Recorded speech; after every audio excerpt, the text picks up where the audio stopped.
I, Basavaraj Bommai, swear that I will uphold the legally constituted Constitution of India with all sincerity. This is the oath that Basavaraj Bommai took on July 28, 2021 as he was sworn in as the Chief Minister of Karnataka.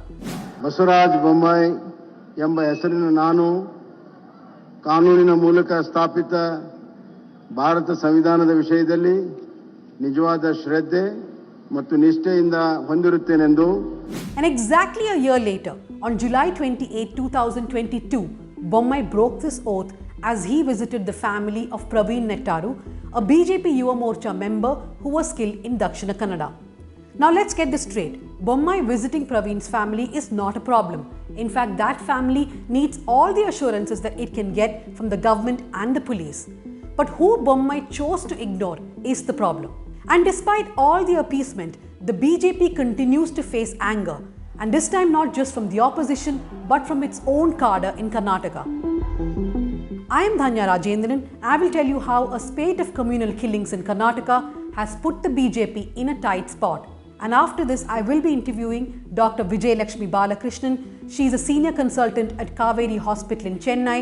She is an expert in infectious diseases, and she will talk to us about monkeypox and whether it's a matter of concern. Karnataka witnessed 3 murders in a span of just 10 days, and all of them were communal in nature. The first was 19-year-old Masood, a painter by profession, who was attacked on July 19th in the Kalanje village of Dakshina Kannada district. He died on July 21st. Around 8 people were arrested, all members of the Bajrang Dal and VHP. The police said that these people had various arguments with Masood, including the fact that he owned a calf, and there was an accident in which a few of them were involved in. On July 26th, Praveen Nettaru, who is a member of the BJP Yuva Morcha, was killed in Bellare as he was coming out of his poultry shop. This is suspected to be a revenge killing, and as of now 4 people have been arrested, all Muslims, and the police say at least 2 of them belong to the Popular Front of India. The third killing was on July 28th evening. This was of Fazil, a 24-year-old who was standing outside a shop in Surathkal. Fazil was hacked to death by men who came in a car. All of them were wearing monkey caps. Around 6 people have been arrested by the police, and they say it was a pre-planned murder, and these people are suspected to be part of Hindutva groups. On July 28th, 2 days after Praveen was murdered, Chief Minister Bommai was all set to celebrate the first anniversary of his government. But he cancelled all the celebrations and rushed to Dakshina Kannada district. He handed over a cheque of Rs 25 lakhs to Praveen's family, called him a victim of terrorism. While it is the Chief Minister's discretion to decide what to do with the Chief Minister's relief fund, who to give the money to, what amount to give to, the point here is that Bommai is everyone's Chief Minister. He is not the Chief Minister of just Hindus in Karnataka. He is the Chief Minister of Muslims, Christians, Sikhs, Jains, atheists, and just about everyone who lives here. It's not just about Bommai. The Home Minister of Karnataka, many other BJP ministers rushed to Praveen's house. The question then is, why did they not extend the same courtesy to Masood's family, who lived just a few kilometers away? Now, if Masood was part of a political group or of any religious group, one can understand the reluctance, but nothing has been reported as of now. So why then did the Chief Minister, the Home Minister, and many BJP ministers not meet Masood's family? Masood was a young man, argumentative, his family and friends describe him. He did have neighbors who did not like him, and those neighbors incidentally turned out to be members of Hindutva groups. 2 days after Praveen's murder, Fazil was killed. But the Chief Minister did not rush to Dakshina Kannada to meet his family. And not just that, only Praveen's murder has been handed over to the NIA for a probe. The other 2 murders are being investigated by the local police. Article 14 of the Indian Constitution says that the state shall treat everyone equal before the law. It is understandable if a political party like the BJP is outraged by Praveen's murder and want justice for Praveen. But it is not okay for the government to treat people with such bias.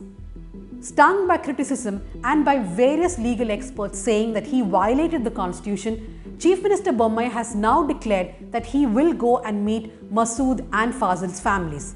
Perhaps by the time this video is out, the Chief Minister may have had those meetings. Now, constitutional violations aside, I want to look at the political reactions. As soon as Praveen was murdered, Chief Minister Bommai warned that he wants to emulate the UP model of governance followed by Yogi Adityanath, the Uttar Pradesh Chief Minister. He must have been hinting at encounters or extrajudicial killings. According to a report between 2017 and 2021, 146 people lost their lives in extrajudicial killings by the police in Uttar Pradesh. Or perhaps Bommai was hinting at demolitions, which the UP government has a tendency in doing. They demolish houses of their critics, of people accused in riots, etc. Not just Bommai, Information Minister C.N. Ashwath Narayana actually was more vitriolic. He went ahead and said that Karnataka should go 5 steps ahead of Uttar Pradesh and shoot down these people who are accused in such murders. So what do we have here? These leaders who represent Karnataka, which is a cosmopolitan, progressive state known for all the achievements in information technology, science, etc., wants the state to descend into violence and repression and follow the model of Uttar Pradesh, which has been known for using repression and violence against minorities. These statements reek of bias, of being irresponsible, and of course it shows that these ministers have scant regard for the law. So the next question, why is the BJP reacting so aggressively to Praveen's murder? Like I said before, that's because the BJP is facing anger from its own cadre. To the extent that State BJP President Nalin Kumar's Katil's car was gheraoed by thousands of Yuva Morcha workers, ABVP members marched to the Karnataka Home Minister's house here in Bengaluru. So there is anger that people like Praveen, who dedicated their life to the Sangh's cause, are getting murdered. There is disappointment that though the BJP came to power in 2018, claiming that Hindus were not safe under a Congress regime, Hindus are continuing to get murdered even under their government. So the questions are being raised in every protest. Why are Hindus not safe under a Hindu government? Then there is also anger and disappointment that the PFI and the STPI have still not been banned. But beyond all this, there is realization that certain communities, like the Billava community to which Praveen belonged to, remain the foot soldiers. They are the ones who get assaulted, arrested, killed, etc., while members of other communities, stronger communities like the Bund community, get seats, get representations, they go to the assembly, the parliament, etc. BJP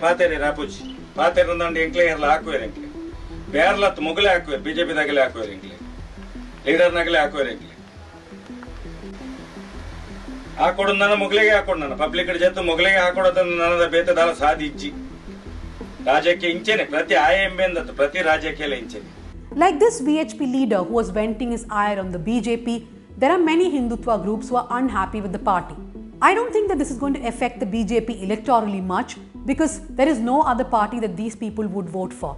However, there is fear within the BJP that some of these disgruntled groups will at least work towards making sure that few of the candidates lose in the election.